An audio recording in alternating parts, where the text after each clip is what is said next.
एक SDM officer अपनी सहेली की शादी में जा रही थी। उसने आम लड़की की तरह कपड़े पहने हुए थे, न कोई सरकारी गाड़ी, न कोई सुरक्षा बस। एक आम लड़की की तरह मोटरसाइकिल चला रही थी। जब वह हसनाबाद शहर के पास पहुंची तो आगे एक पुलिस पोस्ट दिखाई दिया। वहां 3-4 पुलिसकर्मी चेक पोस्ट के बाहर सड़क पर खड़े थे। उनके बीच में इंस्पेक्टर प्रसेसजीत अपनी वर्दी में खड़ा था। उसने हाथ में लाठी उठाकर लड़की को रुकने का इशारा किया। लड़की ने मोटरसाइकिल सड़क के किनारे लगाई और खड़ी हो गई। इंस्पेक्टर ने सख्त आवाज़ में पूछा, कहाँ जा रही हो? लड़की ने बहुत शांत स्वर में जवाब दिया, एक सहेली की शादी है, वहीं जा रही हूँ। इंस्पेक्टर प्रसेसजीत ने उसे सिर से पांव तक देखा। वो 28 साल की एक खूबसूरत महिला थी। नाम था बरनाली सिंह। फिर वो हंसते हुए बोला, अच्छा, सहेली की शादी में खाना खाने जा रही हो, लेकिन हेलमेट क्या तुम्हारे बाप ने पहनना है? क्यों नहीं पहना? और यह बाइक भी बहुत तेज चला रही थी। चलो अब चालान कटेगा। ऐसा कहते हुए उसने चालान की पर्ची निकालनी शुरू कर दी। वर्नाली समझ चुकी थी कि उसकी नीयत ठीक नहीं है और यह सब एक बहाना है। उसने कहा, सर, मैंने कोई कानून नहीं तोड़ा है। ओ मैडम, हमें कानून मत सिखाओ, प्रसोजीत चिल्लाकर बोला। उसने पास खड़े एक कांस्टेबल की तरफ देखा, फिर बरनाली की ओर मुड़कर कहा, इसे सबक सिखाना होगा।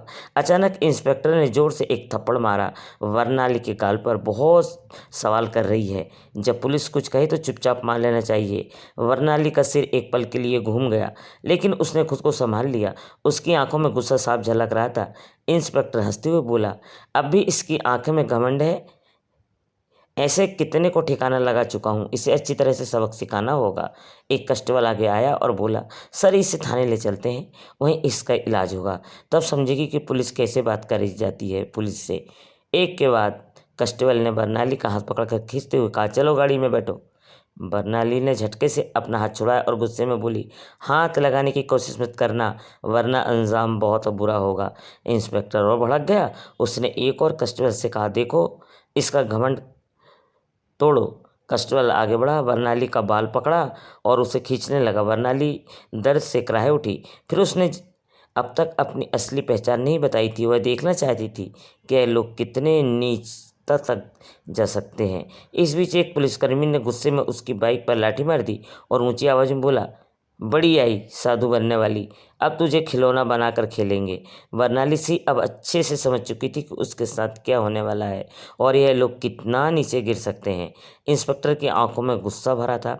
वो जोर से चिल्लाया, तेरे जैसे कई होशियार देखे हैं, पुलिस से पंगा लेगी, आज मजा चखाएंगे। चलो इसे थाने में चलते हैं, ले चलते हैं, वहाँ समझ में आ जाएगा। इस समय भी बरनाली सिंह चुप थी। उसने अब तक कोई अपनी पहचान उजागर करने की कोई कोशिश नहीं की। वह देखना चाहती थी कि यह लोग प्रशासन की कितनी बदनामी कर सकते हैं और एक आम नागरिक पर कितना जुल्म ढा सकते हैं। इंस्पेक्टर प्रेसिस अब खींच चुका था। उसने सामने से एक महिला खड़ी थी जिसका कोमल गाल पर थप्पड़ पड़ा था, जिसके गाल खिंचे हुए थे, जबरन जबरदस्ती घसीटा गया था। फिर वह एक मूर्ति की तरह शांत खड़ी थी, न कोई चीख न कोई आंसू।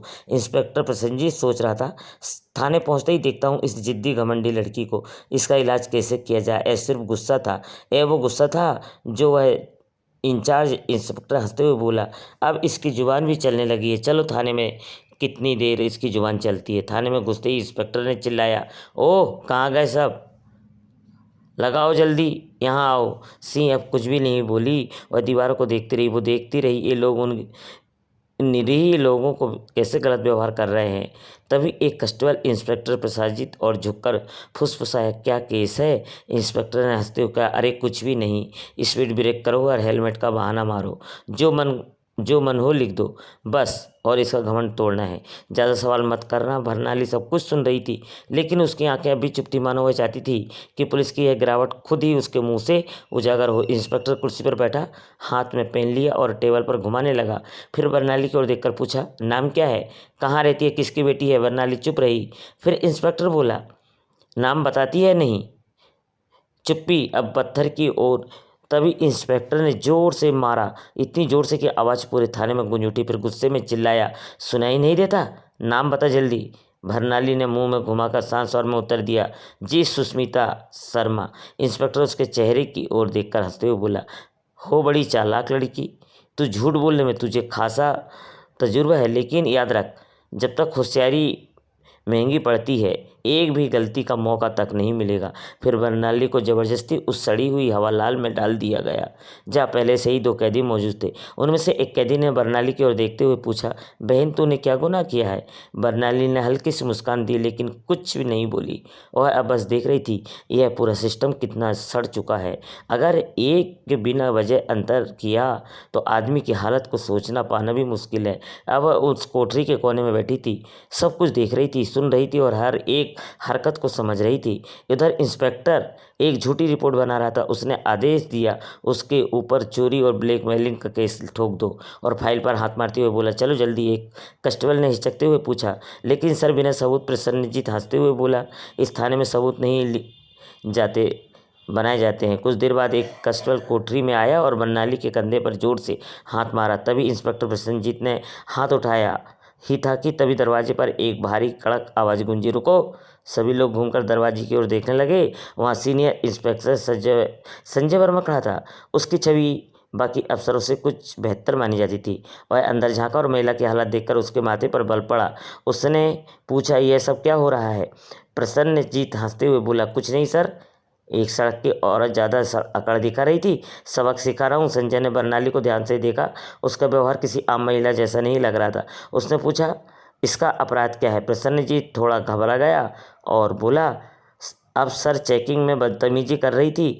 अब संजय को शक हो गया और सीधे पूछा, तुम्हारा नाम क्या है? बर्नाली फिर भी चुप रही। प्रसन्नजीत हंसते हुए बोला, देखिए सर, नाम भी नहीं बता रही है। अब संजय पूरी तरह सतर्क हो गया। उसने सख्त आदेश दिया, इसे अलग कोठरी में रखो, अकेले।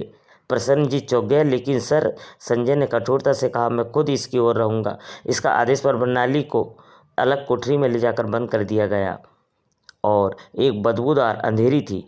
बर्नाली ने एक कोने में बैठी हुई एक जंग लोहे की छड़ और उस पर सड़े गले सिस्टम देख रही थी। हर एक आंखों पर यह समझ रही थी कि कानून अब सिर्फ फाइलों तक सीमित रह गया है। इसी बीच एक कांस्टेबल दौड़ते हुए आया और बोला, सर बाहर एक बड़ी गाड़ी खड़ी है। प्रसन्नजीत चौंक गया, पूछा, कौन सी गाड़ी? कांस्टेबल घबराते हुए बोला, सर सरकारी गाड़ी। प्रसन्नजीत तुरंत बाहर गया। गाड़ी के अंदर झांकते ही उसके होश उड़ गए। वो भागकर वापस आया और धीमी आवाज में बोला, सर। प्रसन्नजीत झुंझला कर बोला, क्या हुआ?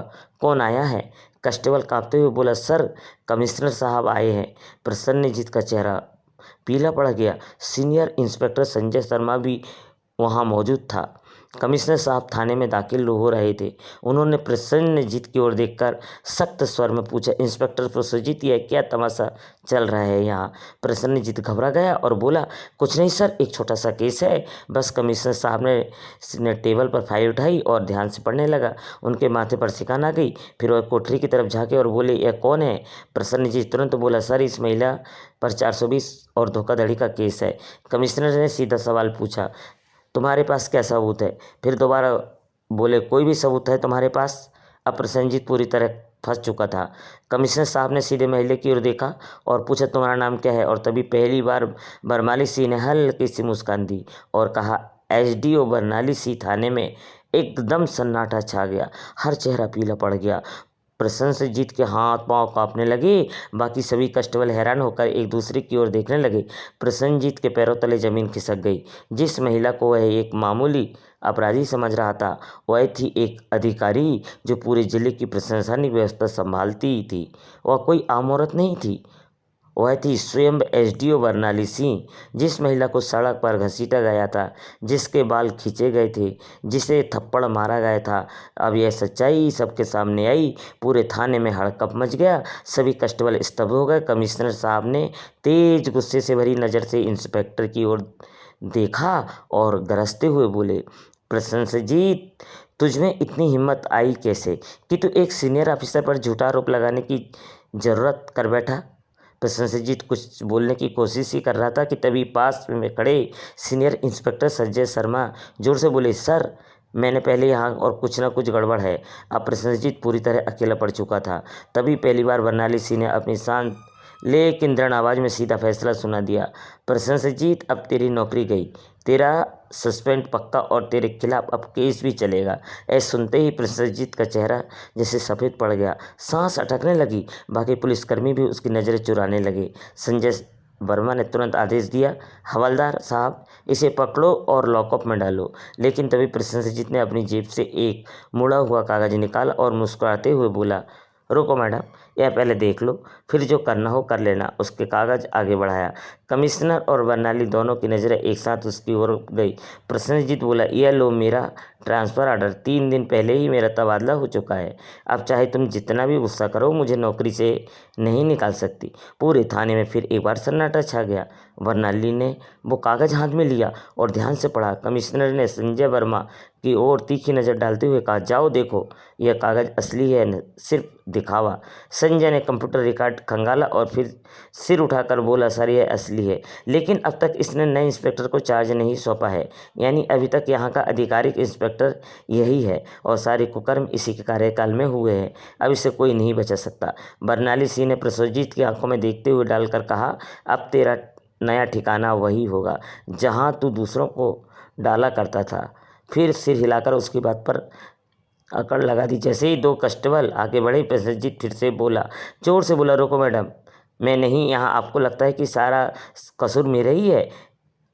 और इशारा करते हुए बोला, ये सब मेरे साथ है, ऊपर तक शामिल है। कहते हुए पुलिसकर्मियों का चेहरा रंग उड़ गया। सीनियर इंस्पेक्टर वर्मा की हालत को भांपने में और सबकी नज़रों में देखने से कोई नहीं बचा पाया और देखते हुए कहा, अब इस पूरे थाने पर इसको कड़ी कार्रवाई करना होगा और एक एक करके सबका सबक लिया जाएगा। मुंह से निकलते ही थाने के पीछे, थाने के बाहर उन्हें पहले से ही शक था कि जैसे कि अंदर कोई बड़ा घोटाला चल रहा है और उन्हें खबर मिली कि पूरा थाना लाइन हाजिर किया गया है। उन्होंने तुरंत ब्रेकिंग न्यूज़ वायरल किया। उसी वक्त एक चमचमाती कार सामने आकर रुकी, दरवाज़ा खुला और स्वयं एसपी साहब बाहर आए। चारों ओर हर चेहरे पर हवाइयाँ उड़ गई थी।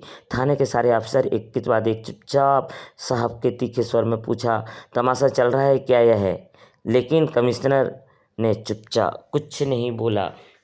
वाह, क्या तुम्हें लगता है तुम सच जाओगे? संजय वर्मा ने तुरंत एक बर्नाली सिंह के हाथ में फाइल दी, जिससे एसपी साहब ने वो फाइल एसपी साहब की ओर बढ़ाते हुए कहा, लो देखो, इसमें तुम्हारे हर गुनाह का किराया लिखा है। एसपी साहब के माथे से पसीना बहने लगा। कमिश्नर ने बिना कोई एक पल लगाए आदेश दिया, पकड़ो इसे और थाने में डाल दो।